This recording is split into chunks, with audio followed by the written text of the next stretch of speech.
Dito po ako noon pa. Dito Duterte. Oo, Duterte. Bakit Team Duterte? Ganda po ng ano niya dati. Die hard talaga po ko Duterte po lang noon pa. DDS talaga siya. Oh, ang makaano kay Tagapangin kayo presidente. sa apoy. DDS. Oo. Duterte pa rin to kahit kailan. Walang makagawa. Ano po yung lagi niyong naaalala kay Tatay Digong? Yung droga, number 1, lahat po takot sa kanya. Lahat po, yan po. Tumanihik Kamay na po bak. Oh, tahimik po. Kamay na ba? Bakal. Pag lumabas kayo sa kalye, tahimik. Oh, noon, panahon ni Presidente. Ngayon, Wala. pag ngayon, lumabas kayo sa kalye. Ay nako, takot kami. Oh, nakatakot ngayon kaysa noon kay Pag Presidente. lalabas kayo sa madaling araw. Oh, noon, wala talaga tahimik, walang ano, kung anong sinabi ni Presidente, sumusunod yung mga tao. Takot sila eh. Ngayon, wala na. Wala po, totoo yan. Nakakatakot uli ngayong panahon. Si Presidente Duterte. Marcos tayo. Yung Marcos. Marcos. Bakit, sir? Wala, yun ng bagong Pilipinas ngayon. Maraming nagawa yan si Presidente Marcos.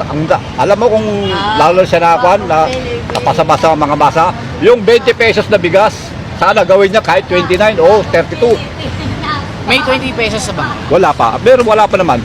Paano pag ginawa niyang 10 pesos? Ay, sigurado. Pabuti siguro, ako na lang. Libre na lang. Kung 10 Libre na pesos. lang. Oo. Yun ang gusto mo dyan. Yung makakapagbigay sa'yo ng murang bigas. Team Kakapi. Team Kakamping. Natutuloy na ang murang bigas. Okay. Sa Team Kakamping, liniwanag ang buhay. Yan. Mumura ang buhay. Ay, mumura ang bigas. Thank you. Salamat, kuya. Thank you. Duterte. Bakit pala si Duterte? Okay naman yung palalakad niya. Maraming mga nagawa, ganun. Ayan. Sige, salamat. Sige po, thank you. Team Duterte ako kasi ano yan, parang nasubukan na sila at syempre yung mga nagawa na rin ni Duterte, malaking tulong din lalo na yung mga adik na bawasan, tapos yung mga corruption, mga natakot sa kanya. Okay lang, Kalye survey ngayong darating na halalan, midterm election for senatorial. Sino po yung mga napupusuan mong kandidato? Team Marcos, Team Duterte, or Team Kakamping? Siyempre Team Marcos tayo. Team Marcos? Maraming pinagbago dito sa Manila dahil kay Marcos. Bakit po Team Marcos ang napili nyo? So dami ng resolution na napasa niya ngayon, lalo sa Pogo. Doon ako nabilib, tsaka sa mga napaganda niya sa Manila. Ayun. Sige sir, thank you. Wala ulit yung mga adik. So Team Duterte kayo ma'am? Opo. Kasi dami na may mga adik. Totoo lang. Opo. Kaya may action. Oo, totoo yun. Reaction. Ano po yung mga napupusuan yung kandidato ma'am? Team Kakamping, Team Duterte, o Team Marcos? Team Kakamping. Team Kakamping. Pia Cayetano. Pia Cayetano. Pia Cayetano. So ano kayo, halo po? Yeah. Pero Gusto ko yung, lang dito si Pia Cayetano. tsaka buong Kakamping na? Hindi. Hindi. Sino po dyan ma'am? Hindi ko naman gusto yung mga yan eh. Ang ano ko lang dyan, si Lenny. Si Lenny. Si Pia. So yun lang, dalawa lang ma'am. Yeah. Bakit yun ma'am ang mga napili nyo ma'am? Dapat naman ang mga ano natin, mamumuno talagang may meron talagang leadership, may utak, 'di ba?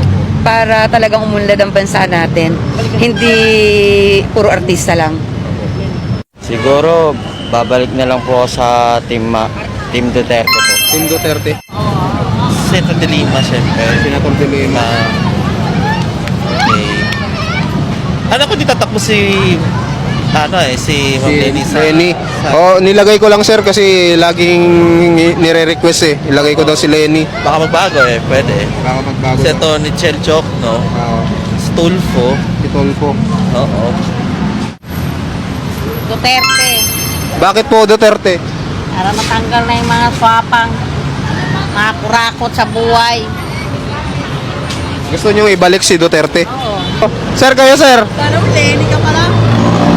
Ito, mga Team Duterte yan, mga Team Duterte. Team Duterte, bako. Team Marcos. Team Marcos. Yung mga subok na yung mga napupusuan ko, ganon? Oo. Saan dyan? Napupusuan mo?